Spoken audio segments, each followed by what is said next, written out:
নমস্কার, আজ আমি আবার চলে এসেছি আপনাদের সামনে আমার লেখা আরো একটি কবিতা আপনাদের জন্য উপহার নিয়ে আমার ঝুলি থেকে। আমার লেখা আজকের কবিতা হলো কর্মফল। কর্ম করো কিন্তু ফলের আশা করো না, একথা লেখা আছে গীতাতে। কর্ম করো কিন্তু ফলের আশা করো না, একথা লেখা আছে গীতাতে। যার উদাহরণ পুরাণ, বেদ, কাব্য, গ্রন্থ, ইতিহাস সব কিছুতে বর্ণিত আছে, নানা গল্প কাহিনী রূপে তাতে। কর্ম আর ফল দুয়ের পরিপূরক, একথা প্রমাণিত। যা হবে কর্ম তার হবে সেই অনুযায়ী ফল, তা সবাই মানো তো।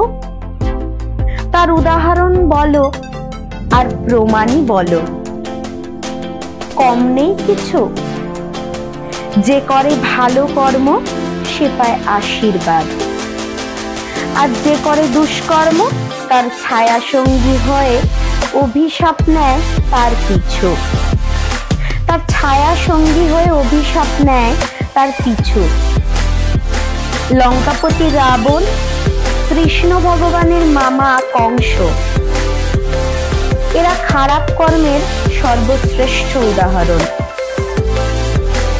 ঠিক বিপরীতে রাজা রাম, ভগবান কৃষ্ণ সুকর্মের দৃষ্টান্ত স্থাপক। তাদের তাই যুগে যুগে মানুষ করেছে বরণ। একাধারে রামচন্দ্র রাজ্য ছেড়ে মায়ের কথায় গেছিলেন বনে 14 বৎসর।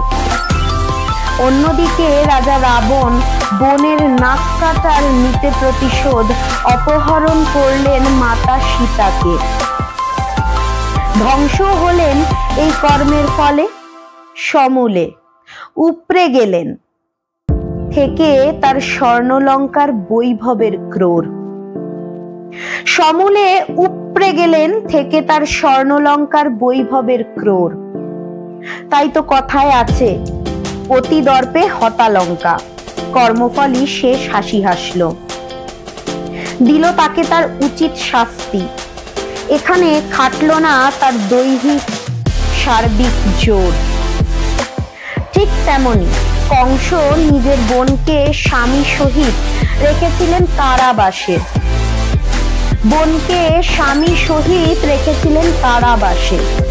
ভাগ্নে শ্রীকৃষ্ণকে মারতে চেয়েও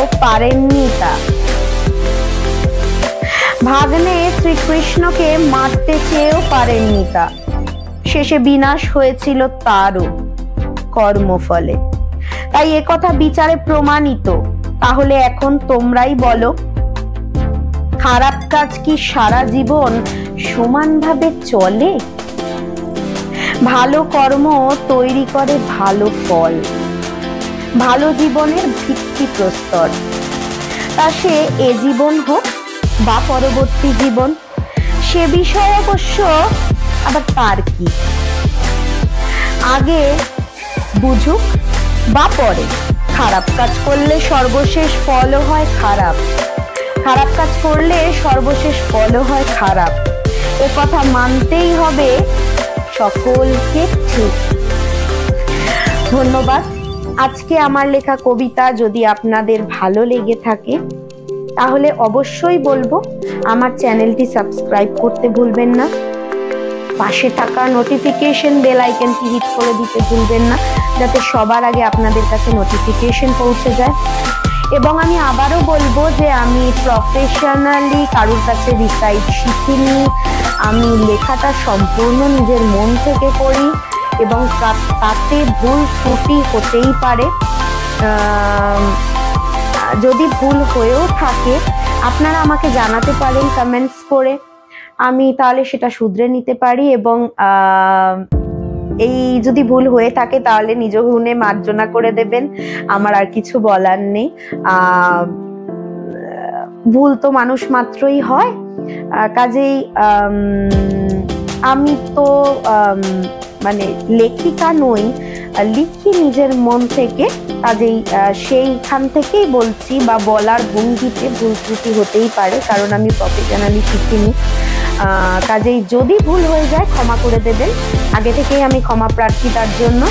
আর একটা কথা আমি বলবো যে আপনারা আমার কবিতা খুব মন দিয়ে শুনছেন, আপনাদের ভালো লাগছে, আপনাদের দেখাতেই আমি বুঝতে পারছি, কিন্তু আপনাদের যে ভালো লাগছে সেটার জন্য আমাকে আরেকটু উৎসাহিত করার জন্য প্লিজ সাবস্ক্রাইব করে দিন আমার চ্যানেলটাকে, তাতে আমি আরো উৎসাহ পাবো কবিতা লেখা।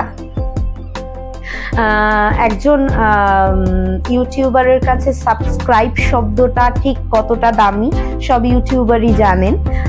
কাজেই বারবার বলবো, আমার যারা শ্রোতা বন্ধু বা বান্ধবীরা আছেন,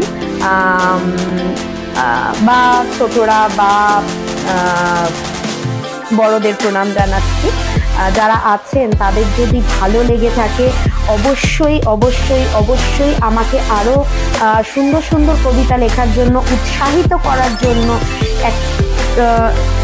আমাকে চ্যানেলটিকে দয়া করে সাবস্ক্রাইব করে দিন এবং নোটিফিকেশনটি অবশ্যই অন করে নেবেন। আর একবার বলে দেবো, যারা আমার ফেসবুক পেজ থেকে কবিতাগুলো শুনছেন তাদের জন্য আমি ইউটিউব চ্যানেলের লিঙ্ক দিয়ে দেবো, আমার পুরনো কবিতার লিঙ্ক দিয়ে দেবো, তারা সেখান থেকে চেক আউট করতে পারেন। আর যারা ইউটিউব চ্যানেল থেকে শুনছেন তাদের জন্য আমি ফেসবুক পেজের এবং ইনস্টাগ্রামের লিঙ্ক আমার ডেসক্রিপশন বক্সে দেওয়া থাকবে, এবং ফেসবুক পেজ এবং ইউটিউব চ্যানেলের পুরনো কবিতার লিঙ্ক, এবং আমার আরেকটি ইউটিউব চ্যানেল যেটি কার্টুন তাতে আমি অ্যানিমেট করি, আমি তাতে বিভিন্ন ধরনের কার্টুনস আসে, সেই চ্যানেলটি যদি কেউ দেখতে চান আমি তার লিঙ্কও সেখানে দিয়ে দেবো। আপনাদের যদি ভালো লাগে, যদি চান দেখতে ইচ্ছে হয়, তারা অবশ্যই একবার চেক আউট করে নেবেন। আর বেশি কথা বাড়াবো না, কাজেই আজকের জন্য আমি আসি, আবার অন্য দিন অন্য কোনো মঙ্গলবার আপনাদের জন্য আমার ঝুলি থেকে আরো একটি সুন্দর কবিতা উপহার নিয়ে আমি আবার চলে আসবো। কাজেই আজকের জন্য টাটা।